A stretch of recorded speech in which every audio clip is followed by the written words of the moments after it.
नमस्कार दोस्तों। जो पाचन तंत्र है उससे रिलेटेड जो अपना अगला टॉपिक है आज स्टार्ट होता है, उसी से आगे बढ़ाते हैं अपन।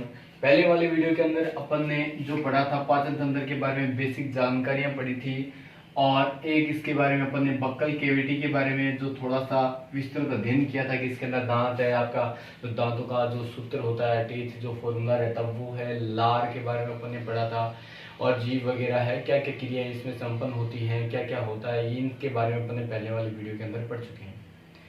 उन दोनों वीडियो के जो भी लिंक है वो आपको इस वीडियो के डिस्क्रिप्शन बॉक्स के अंदर आपको मिल जाएंगे, तो उससे आप देखकर आज पीछे का जो वीडियो था वो आसानी से आप देख सकते हैं। अब देखिए, इसका स्टार्ट करते हैं अगला पार्ट, ग्रसनी का। तो जैसे ही बक्कल केविटी खत्म होती है, ये वाला जो पार्ट रहता है यहाँ पर, इस पार्ट को बोलते हैं ग्रसनी या फेरिंग्स। अब ये भाग जो होता है वो पाचन में क्या काम करता है क्या नहीं करता है वो देखिए। जैसे ही भोजन है वो मुख गुहा से पीछे की तरफ जाता है थोड़ा सा, तो वहां पर इस प्रकार की दो पाइपें पाई जाती हैं। ये दो पाइपें रहती हैं वहां पर इस तरीके की, यहां पर ये लीजिए दो पाइपें। अब इन दोनों पाइपों की अगर मैं बात करता हूं, पीछे वाली पाइप है उसको कहा जाता है फूड पाइप,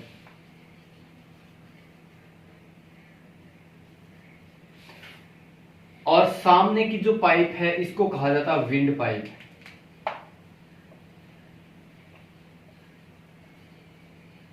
अब जैसे ही भोजन यहां से जो बना हुआ भोजन, इसको कहते हैं अपन बोलस।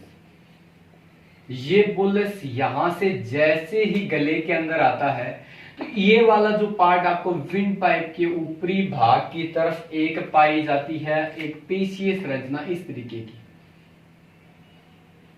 इस पेशीय संरचना को कहा जाता है एपिग्लोटिस, घाटी ढापन। इसीलिए जो ये वाला यहां पर छेद होता है, इस वाले छेद को कहा जाता है घाटी ढक्कन या घाटी छेद, ग्लोटिस। ग्लोटिस पोर कहा जाता है, घाटी छेद कहा जाता है, जो कहां पर खुलता जाकर विंड पाइप, यानी मैं इसको बोल सकता हूं विंड पाइप की जगह इसको ट्रेकिया, जो आपका ट्रेकिया है वहां पर जाकर खुलने वाली संरचना होती है। जबकि सामने का भाग जो ये होता है, ये वाली जो फूड पाइप होती है आपकी, इस छेद को यहां पर कहा जाता है निगल द्वार। इस छेद को क्या बोलते हैं? निगल द्वार या ग्लिट पोर के नाम से भी जाना जाता है। ये ग्लिट पोर या निगल द्वार के नाम से जाना जाता है। ये जो आपकी ग्रसनी है यहां पर होने वाली क्रियाएं हैं। सबसे पहली बात तो बोलस है, वो जैसे ही आपके गले के अंदर जाता है, दो पाइपें सामने आती हैं। ये दोनों पाइपें इस तरीके से आपको मिलेंगी। एक पाइप है वो पीछे की तरफ होती है और एक पाइप इसके अंदर आगे की तरफ। अगर आप देखोगे तो दोनों पाइपें आपको इस तरीके से मिलेंगी, आगे पीछे ऐसी की ऐसी। ये वाली जो पाइप है ये आपकी विंड पाइप है, जहां से अपन सांस लेते हैं, ट्रेकिया वगैरह की पाइप है। और पीछे वाली पाइप है जिसको ग्रास नाल या मैं बोल सकता हूं आहार नाल का जो भाग होता है, फूड पाइप के रूप में जानी जाती है। यहां पर पाया जाता है, दोनों पाइपों के ऊपर यहां पर पाया जाता है एपिग्लोटिस। जैसे ही भोजन है वो आपके गले के अंदर आता है, इस एपिग्लोटिस के ऊपर दबाव रहता है। दबाव पड़ने पर ये विंड पाइप है या ट्रेकिया को क्या ऊपर से बंद कर देता है, जिससे भोजन के जो अंश हैं वो इस ट्रेकिया में नहीं जाते हैं, सीधे फूड पाइप के अंदर पहुंच जाते हैं। ये तो दो चीजें यहां पर मिलती हैं। तीसरी अगर अपन बात करें, ये जो ट्रेकिया है, ग्रसनी है, इस ग्रसनी भाग के अंदर दो पाइपें खुलती हैं। एक पाइप आती है जो कान से आती है, उस पाइप को कहा जाता है यूस्टेकियन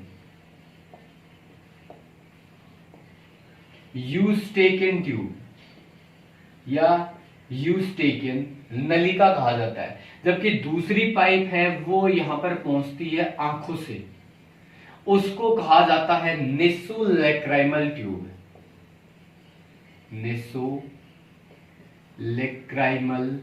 ट्यूब। इसीलिए जब अपन एयर ड्रॉप डालते हैं या आई ड्रॉप डालते हैं, तो आपका गले के अंदर जो खरांश होने का कारण है वो यही होता है। एपिग्लोटिस ये जो आपका यूस्टेकन ट्यूब है कान से आती है आपके यहाँ पर, ये कान से पहुंचने वाली संरचना होती है, नलिका होती है, जबकि ये वाली नलिका कहां से आती है आपकी आंख के अंदर से पहुंचने वाली होती है। ये दो नलियां इसके अंदर आकर खुलती है, किसके अंदर, ग्रसनी भाग के अंदर, और यहाँ पर कुछ ज्यादा आपके इसके अंदर नहीं पाया जाता। तो दूसरा पार्ट होता आपका ग्रसनी का। तीसरे पार्ट की अगर मैं बात करता हूं, तीसरा पार्ट यहां से जैसे ही भोजन अब पहुंचता है किसके अंदर, आपकी फूड पाइप में, जिसको कहा जाता है जो आपकी ग्रास नाल या एसोफेगस भी बोलते हैं इसको, इसोफेगस या ग्रास नाल। इसके अंदर देखिए क्या पार्ट होगा, क्या मिलेगा आपको, वो देखिए इसके अंदर।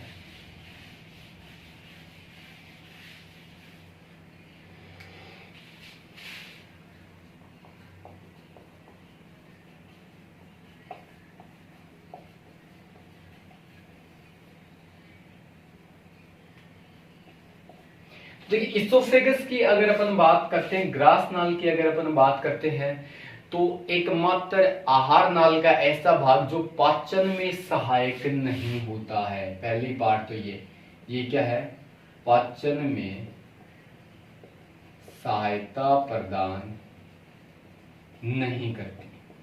पहला पॉइंट इसका ये बनता है कि पाचन में ये सहायता प्रदान करने का काम नहीं करती है। दूसरी अगर अपन बात करें इसके बारे में, तो ये इसका काम केवल इतना ही होता है कि जो यहाँ पर फूड है, इस फूड को सीधा लाकर जे शेप जो संरचना आपकी है आमाशय स्टमक, इसके अंदर छोड़ने का काम होता है, केवल इतना ही।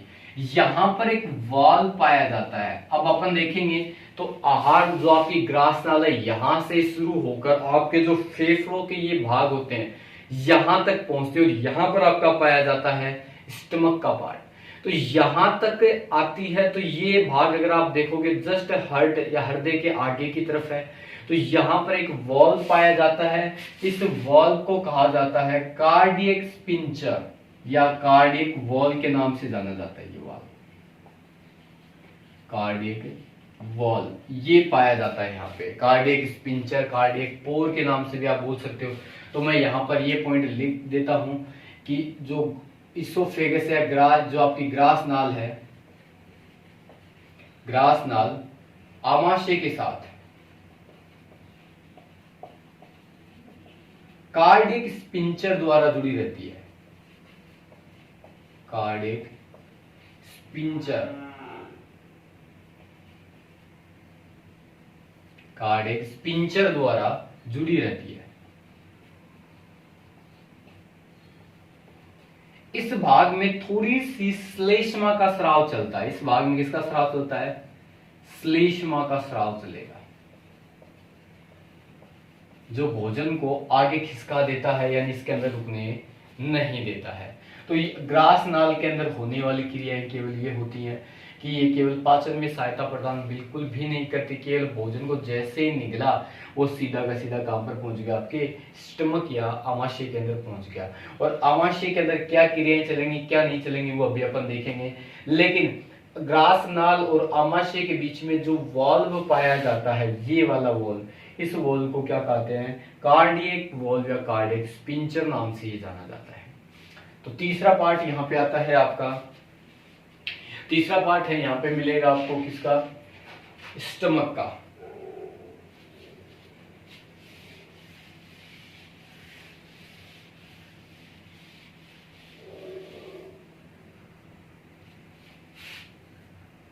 चौथा पार्ट है सॉरी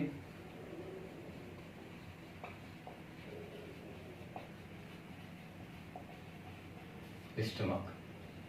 अब आमाशय की अगर मैं बात करता हूं तो सबसे पहला पॉइंट तो यही बनता है कि आप देख रहे हो कि ये कैसी आकृति का आपको दिखाई दे रहा है। ये इस तरीके से एक जे शेप आकृति का होता है। अगर आकृति की अगर मैं बात करता हूं तो जे आकृति का पाया जाता है, जे आकृति का होता है। दूसरी बात, एकमात्र आहार नाल का ऐसा भाग जो सबसे ज्यादा व्यास वाला होता है। तो मैं लिख देता हूं सर्वाधिक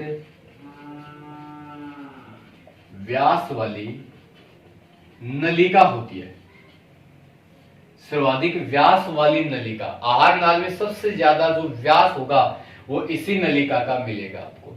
तीसरी बात इसके अंदर पाई जाती है कि यहां पर भोजन जो है, भोजन है यहां पर 4 से 5 घंटे रुकता है, 4 से 5 घंटे रुकता है।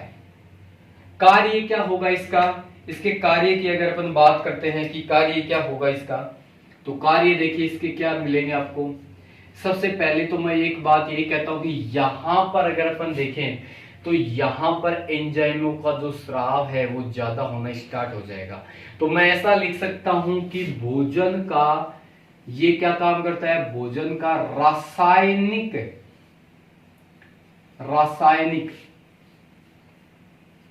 भोजन का रासायनिक पाचन करने का काम करता है। जो आपका केमिकल डाइजेशन चलेगा वो यहां पर चलने वाली स्टेज होती है। दूसरी बात कि ये काम क्या करता है और क्या करता है यहाँ पे, तो यहां पर होता क्या है, भोजन को आप बोल सकते हो एक तरीके से जैसे मुंह के अंदर अपन ने उनको काटा था, चबाया था, छोटे छोटे टुकड़ों में बनाकर बोलस बनाया था, वैसे ही यहां पर भी मथने की क्रिया चलती है। तो मैं बोल सकता हूं भोजन को मैकेनिकल रूप से यानी भोजन को यांत्रिक रूप से मथा जाता है, भोजन को यांत्रिक रूप से मथने की क्रिया है वो यहां पर चलना स्टार्ट हो जाती है। तो यहां पर अगर आप देख रहे हो कि ज्याकृति का होता है, सबसे ज्यादा व्यास वाली नलिका ही ये होती है। भोजन 4 से 5 घंटे तक यहां पर रुकता है। कार्य क्या, भोजन का रासायनिक पाचन करता है, भोजन को यांत्रिक रूप से मथा जाता है। ये तो होता है होमन का आमाशय। लेकिन अगर आप पशुओं की बात करते हैं तो पशुओं में आमाशय 4 भागों में बटा रहता है। आमाशय पशुओं का जो होता है, पालतू पशु जो होते हैं उनमें कितने भाग में, 4 भागों के अंदर बटा रहता है।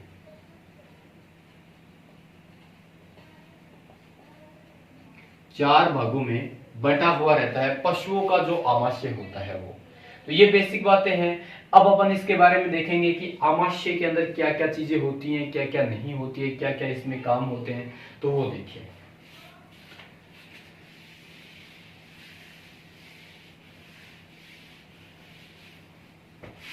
आमाशय बनाता हूं, यहाँ पे एक छोटा एक डायग्राम बनाते हैं आमाशय का।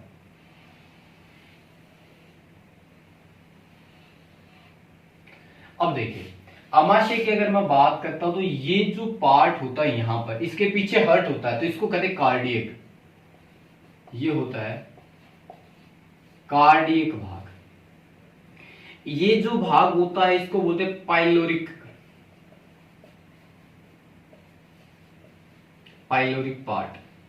ये जो इसको अपन बॉडी बोल सकते हैं, जो पूरा पार्ट है इसका बॉडी का पार्ट है, यहां पर पाया जाता है। इस भाग को कहा जाता है इसके अंदर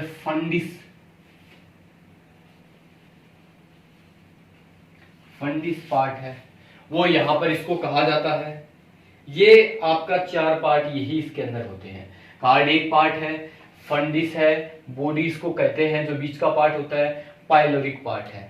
अब यहां पर अगर अपन देखें तो ये जो कार्डियक पार्ट है और एक पाइलोरिक पार्ट है, ये दोनों के दोनों भाग है इस आहार नाल में। इन दोनों के अंदर पाई जाती हैं श्लेष्मा ग्रंथियां, म्यूकस की ग्रंथियां, श्लेष्मा ग्रंथियां, म्यूकस ग्लैंड है वो यहां पर इसके अंदर आपको मिलेंगे देखने को। म्यूकस ग्लैंड है वो यहां पर मिलेंगे आपको।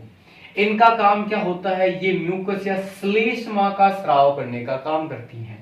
ये श्लेष्मा है वो यहाँ पर स्रावित करती है, जिससे आहार नाल के ऊपर जितने भी डाइजेस्टिव एंजाइम है, पाचक एंजाइम है, वो यहाँ पर क्रिया नहीं कर पाते हैं। और यहाँ पर क्रिया अगर नहीं करेंगे तो आपका जो भोजन है केवल उसी का यहाँ पर क्या होगा, पाचन होगा। क्योंकि अगर मानव की बात करें तो मानव है मांस खाकर उसको पचाता है, लेकिन आहार नाल भी तो मांस की बनी होती है। इसी कारण यहाँ पर उसको बचाने के लिए यहाँ पर ये श्लेष्मा का स्राव करती हैं। कार्डियक भाग के अंदर पाई जाती हैं और पाइलोरिक भाग के अंदर पाई जाने वाली जो ग्रंथियां होती हैं वो म्यूकस या श्लेष्मा ग्रंथियां यहाँ पर पाई जाती हैं, ये म्यूकस का स्राव करती हैं।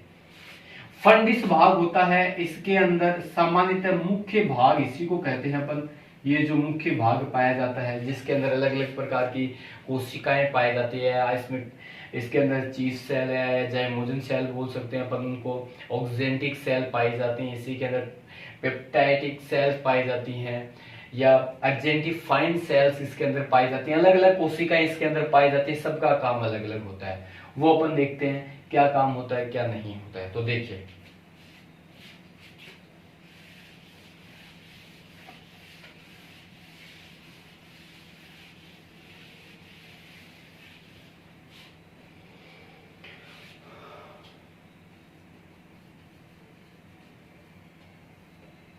स्टमक, अब इसके अंदर देखिए सबसे पहली बात तो अगर मैं बोल सकता हूं कि स्टमक के अंदर अपन पढ़ते हैं कि स्टमक के अंदर क्या होता है, किसका स्राव होता है, जठर रस का स्राव पाया जाता है। किसका स्राव पाया जाता है? जठर रस या गैस्ट्रिक जूस कहा जाता है इसको, गैस्ट्रिक जूस के रूप में इसको जाना जाता है। गैस्ट्रिक जूस है उसका स्राव इसके अंदर चलता है। अब बात आती है कि जठर रस में होता क्या है। तो जठर रस की अगर मैं बात करता हूं तो सबसे पहला पॉइंट तो इसका पीएच, पीएच जो है वो जठर रस का कितना पाया जाता है। तो पीएच की अगर मैं बात करता हूं तो 1.5 से 1.8, यानी मैं बोल सकता हूं कि ये अम्लीय होता है। अम्लीय भी प्रबल प्रकार का, प्रबल अम्लीय भाग है वो पाया जाता है इसके अंदर। तो अगर मैं बात करूं तो मानव शरीर का एकमात्र ऐसा भाग, मानव शरीर का सर्वाधिक अम्लीय भाग वो क्या होता है? आपका आमाशय। सर्वाधिक अम्लीय भाग स्टमक या आमाशय होता है। मानव शरीर का सबसे ज्यादा अम्लीय भाग क्यों? क्योंकि इस भाग के अंदर किसका स्राव होता है? जठर रस का। बात आती है कि जठर रस में होता क्या है। तो जठर रस की अगर मैं बात करता हूं तो जठर रस के अंदर सबसे पहले अपन बात करते हैं किसका स्राव होता है? HCl का स्राव पाया जाता है। किसका स्राव होगा? HCl का स्राव, हाइड्रोक्लोरिक अम्ल, हाइड्रोक्लोरिक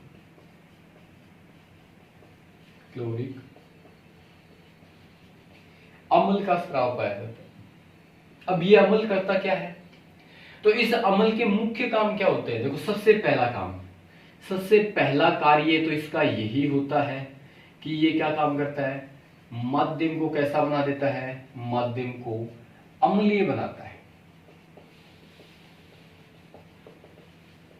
माध्यम को अम्लीय बनाने का काम होता है। दूसरी बात अगर करें अपन इसकी तो इसका काम क्या होगा कि ये जो है HCl, ये माध्यम को जैसी अम्लीय बनाएगा तो इसके अंदर पाचक एंजाइम जो होंगे, पाचक एंजाइम सक्रिय होते हैं। पाचक एंजाइम वो क्या हो जाएंगे? इसके अंदर सक्रिय हो जाएंगे। तीसरा काम क्या होता है कि भोजन के अंदर जो भी आपके जीवाणु वगैरह हैं, भोजन में आए जीवाणु मारने में सहायक, मारने का कार्य करता है। 3 काम इसके मोस्ट होते हैं। सबसे पहला काम तो ये क्या? माध्यम को अम्लीय बना देता है, जिसका मान पीएच कितना होता है? लगभग 1.5 से 1.8। पाचक एंजाइम को सक्रिय करने में सहायक होता है और भोजन में आए जीवाणुओं को क्या काम करता है? मारने का काम करता है। यहाँ पे तो ये HCl के कार्य होते हैं जो आपके जठर रस के अंदर मेन काम करने का काम इसी का होता है, आपके HCl पार्ट का होता है यहाँ पे। अब दूसरी बात करते हैं कि अब इसके अंदर और क्या होता है। तो और क्या होगा? दूसरा पार्ट देखिए इसके अंदर दूसरे पाए जाते हैं इसके अंदर पाचक एंजाइम। पाचक एंजाइम, ये पाचक एंजाइम क्या काम करते हैं? तो पाचक एंजाइम इसमें क्या क्या पाए जाते हैं? एक तो इसके अंदर पाया जाता है आपका प्रोरेनिन, प्रोरेनिन होता है। एक इसके अंदर पाया जाता है आपका इसी के अंदर जो आपका पेप्सिनोजन होता है। दूसरा इसके अंदर पेप्सिनोजन,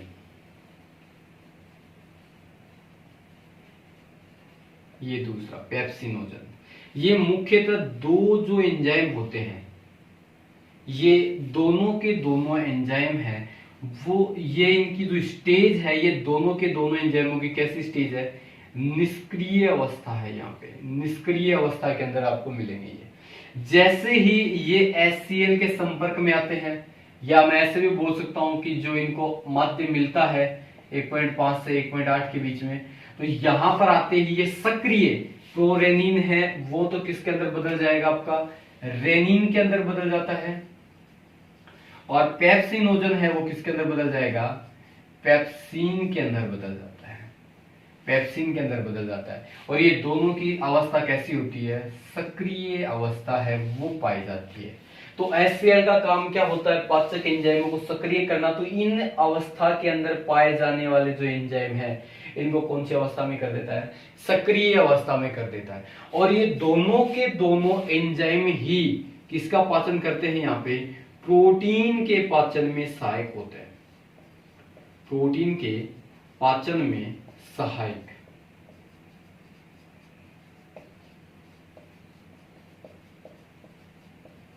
प्रोटीन के पाचन में क्या होते हैं, सहायक होने वाले एंजाइम होते हैं।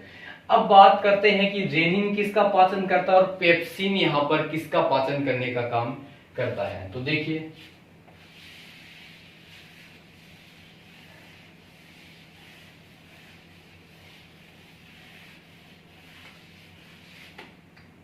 सबसे पहले मैं बात करता हूं रेनिन की।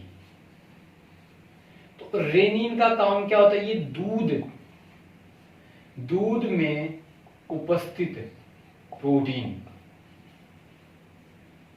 कौन सी पाई जाती है, कैसीन। कौन सी पाई जाती है, कैसीन नाम की प्रोटीन पाई जाती है दूध के अंदर। उस कैसीन प्रोटीन को पैराकेसिनेट के अंदर तोड़ने का काम करता है। अगर मैं बोलता हूं कि दूध में ये जो प्रोटीन होती है कैसीन, ये कैसीन प्रोटीन जो होती है ये घुलनशील होती है,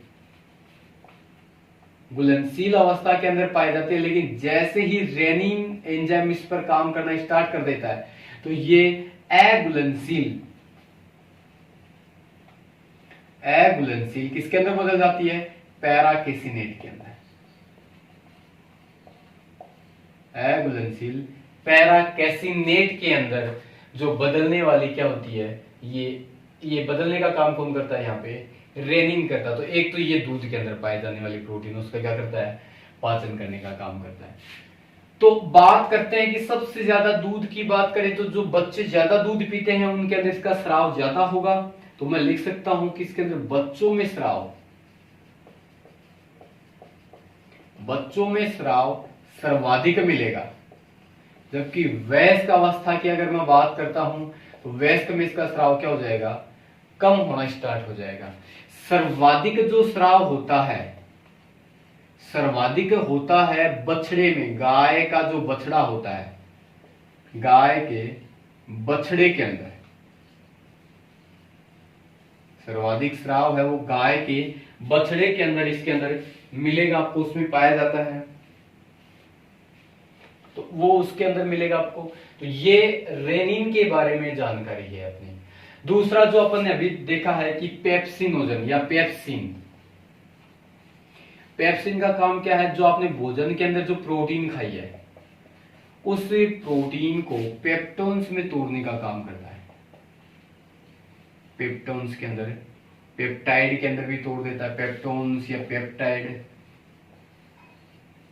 इनके अंदर तोड़ने का काम कौन करता है, पेप्सिन का काम होता है। तो यहां पर प्रोटीन का पाचन स्टार्ट हो जाता है।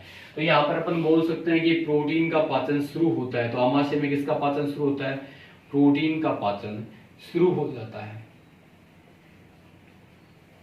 यहां पे इसके अंदर मिलेगा आपको प्रोटीन का पाचन, यहां पे क्या है, शुरू हो जाता है रेनिन और प्रोरेनिन के अंदर। अब देखिए बात करते हैं, तो क्या सभी प्रकार की प्रोटीन मानव पचा जाता है, नहीं। होता क्या है कि मानव लगभग सभी प्रोटीन का पाचन कर लेता है, लेकिन जो आपके नाखून के अंदर या बालों के अंदर पाए जाने वाली प्रोटीन होती है, कौन सी, कीरेटिन। कीरेटिन जो प्रोटीन होती है उसका पाचन मानव के द्वारा नहीं किया जाता, या ये एंजाइम है उसका पाचन नहीं कर सकता। बाकी सभी प्रकार के, अगर आप बोल सकते हो कि मांसपेशियों में जो आपकी मायोसिन नाम की प्रोटीन होती है उसको भी पचा जाता है, मांस को पचाने का काम करता है, लेकिन नाखून और बालों में पाए जाने वाली क्रिएटिन प्रोटीन का पाचन ये क्या है, नहीं कर पाता है। तो यहाँ पर पेप्सिन का काम होता है और रेनिन का काम चलता है, किसके अंदर, आमाशय के अंदर ये क्रिया चलती है। अब यहाँ पर जो पचित भोजन है, पचित भोजन, आमाशय का पचित भोजन, ऐसे पचित भोजन को नए नाम से जाना जाता है जिसको बोलते हैं काइम। काइम नाम से इस भोजन को जानते हैं, यहाँ पे काइम कहा जाता है। आपने पढ़ा था कि मुंह के अंदर जो भोजन था इस भोजन को कहते हैं यहाँ पे बोलस, बोलस। जबकि यहाँ पे जो भोजन बन गया इस भोजन को क्या कहते हैं, काइम कहा जाता है। ये काइम भोजन है, यहाँ पे मिलेगा आपको। तो यहाँ पर ये चलता है आपका काइम भोजन है। अब आगे अपन बात करते हैं कि ये जो पार्ट होता है यहाँ पर, ये कार्डियक वाल होता है। यहाँ पर एक वाल और पाया जाता है जो आमाशय और छोटी आंत को जोड़ने का काम करता है। इस वाल को कहा जाता है पाइलोरिक वाल।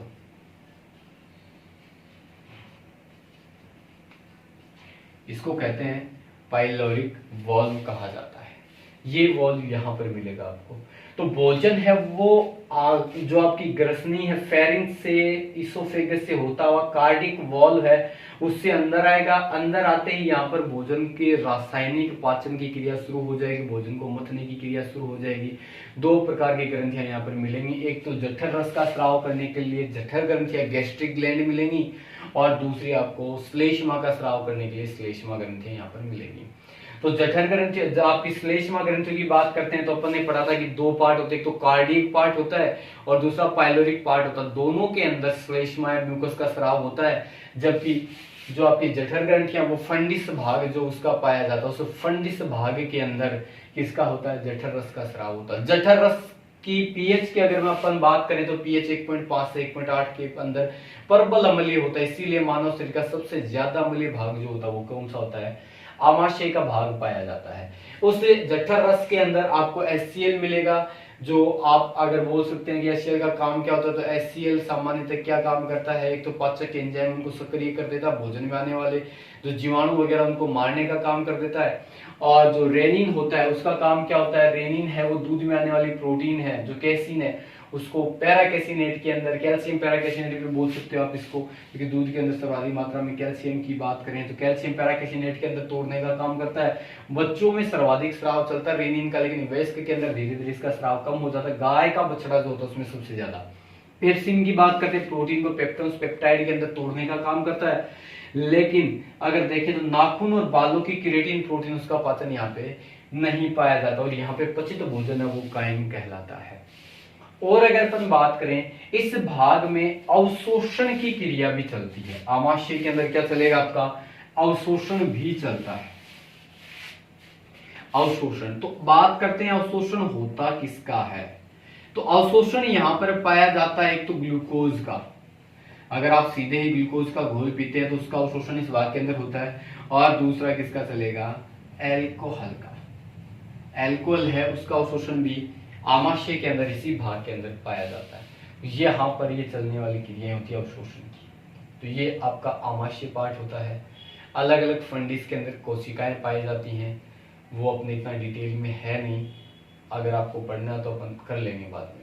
इसके आगे चलेंगे, इसमें छोटी आंत जो आपकी स्मॉल इंस्टेंटाइन है वहां से चलेंगे, और फिर आपकी लार्ज इंस्टेंटाइन। अब यहाँ पे पाचक ग्रंथि आती है, यहाँ पे यकृत और आपके अग्नाशय, पैनक्रियाज, इसके बारे में अपन पढ़ते हैं।